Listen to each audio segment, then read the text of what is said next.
Srilanza Malto. Bonjour à tous et à toutes.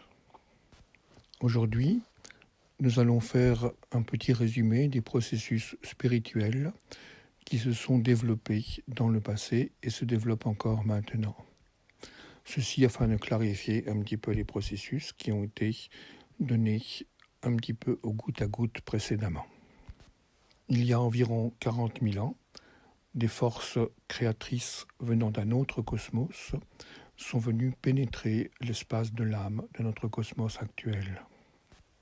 Les êtres spirituels de ce monde de l'âme ont été à ce moment-là passablement malmenés et ont dû se replier sur elles-mêmes pour ne pas disparaître. Les âmes ont alors été coupées de la source d'éternité et l'alliance entre la structure psychique, l'âme et la source a été brisée et rompue. De nombreuses âmes se sont installées dans une stase d'immobilisation en attendant les processus de restauration. D'autres ont continué à expérimenter dans le monde dense et incarné, tout en ayant perdu le contact avec la source d'éternité. Elles se sont ainsi retrouvées en exil au sein de la structure psychique. Parfois, l'âme était si éteinte, si affaiblie, qu'elle était devenue quasiment invisible et inexistante pour la conscience psychique et pour les autres êtres. Dans d'autres cas, l'âme en tant que structure de conscience était devenue un peu plus présente, mais elle s'est trouvée hypnotisée par les champs de force mentale, la foultitude des pensées qui tournaient autour de ce centre de conscience, par les centres émotionnels, la foultitude des émotions qui tournaient autour de ce centre de conscience spirituelle, prisonnière également du centre vital, qui affirmait ses impulsions instinctives et exigeantes à la conscience elle-même. Tout se passe comme si l'âme s'est retrouvée dans une situation de forteresse, assiégée par les pensées, assiégée par les émotions, assiégée par les instincts. N'étant plus reliée à la source d'éternité, elle était ainsi livrée à elle-même et devait faire un effort considérable pour pouvoir émerger au centre de la psyché en tant que centre de conscience immortel. Mais l'exil de l'âme, au sein de la structure psychique, à la suite de la brisure des vases de l'Alliance, a eu un autre effet. Les forces intrusives, issues d'un autre cosmos, et qui sont venues brutalement briser l'Alliance, sont des forces de nature démiurgique. Leur talent et leur capacité est de créer des mondes, de créer des univers de vie non reliés à la source. Nos structures biologiques et nos structures de conscience sont donc ainsi devenues les relais involontaires de ces forces de nature démiurgique. Ces dernières, vivant dans le monde spirituel de l'âme, puisqu'ayant pénétré dans cette partie subtile et vibratoire de notre cosmos, sont également de nature immortelle. Cependant, comme ces forces ne sont pas reliées à la source d'éternité et qu'elles voyagent de cosmos en cosmos, tentant d'installer de nouvelles formes de vie sans alliance, elles ne peuvent qu'orienter leur impulsion d'immortalité vers le monde matériel manifesté et incarné. La brisure du vase de l'Alliance a créé un intense vide au sein de nos structures psychiques. Ce fut, à son plus haut niveau ontologique, la perte du premier amour. C'est par ce vide que les forces spirituelles hors alliance visant l'immortalité matérielle se sont engouffrées et infiltrées, générant ainsi nos structures de conscience orientées vers le mode produire, consommer, mourir.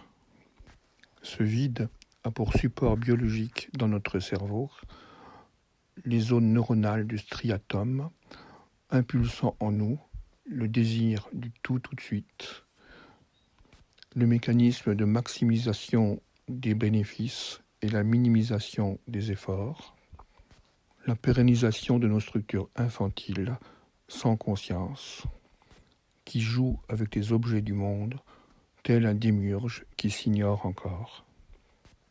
La brisure des vases de l'Alliance, à travers le vide créé, a également mis en place la première émotion qui est fondamentalement séparante et destructrice du vivant, à savoir la peur. D'un point de vue ontologique, la peur est avant tout la perte de ce savoir-être immortel que nous sommes en vérité. Lorsque nous retrouvons l'évidence de notre immortalité vibratoire, toute peur cesse à l'instant. Mais dans le monde de la séparation, la peur a été le facteur principal des repliements, des violences, des égocentrismes et de toute l'histoire de l'humanité. Maintenant que l'humanité est entrée dans sa grotte, que les cellules nationales se sont repliées sur elles-mêmes, que les cellules familiales se sont repliées sur elles-mêmes, et que nos propres cellules se sont également repliées sur elles-mêmes pour opérer le processus de retournement intérieur, nous sommes actuellement dans un processus où nos consciences peuvent enfin commencer à se séparer du tissage effectué par ces forces démiurgiques au sein de nos propres structures biologiques. C'est là le sens spirituel de cette pandémie, opérer le tikkun ha-olam, la restauration du monde et le retour à l'alliance. Toutes les pratiques que nous avons proposées au cours de ces derniers jours portent cette orientation et cet objectif. Si vous commencez à sentir au sein de ce confinement des conditionnements, retour à l'être essentiel que vous êtes, un sentiment de joie, un sentiment de présence, un sentiment de plus grande force innée et naturelle. Si en vous, quelque chose est devenu infiniment plus vivant. Si vous observez un réalignement sur votre être essentiel, ce qui donne une sensation de plus grande verticalité et de plus grande présence. Si une force nouvelle, d'amour et de créativité, est en train de commencer à rayonner à partir du centre de votre cœur, et ceci sans raison particulière, c'est le signe que les processus de restauration de l'alliance sont en train de s'opérer au sein des différents niveaux de votre être. Il est important de cultiver ce lieu-là nouveau, absolument vivant, qui est en train de naître à l'intérieur de soi.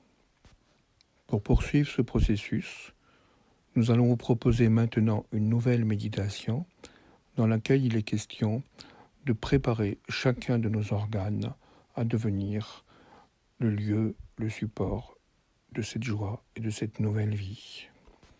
C'était Sri Lanza Malto. Je vous souhaite une magnifique radiance au sein de la présence incarnée.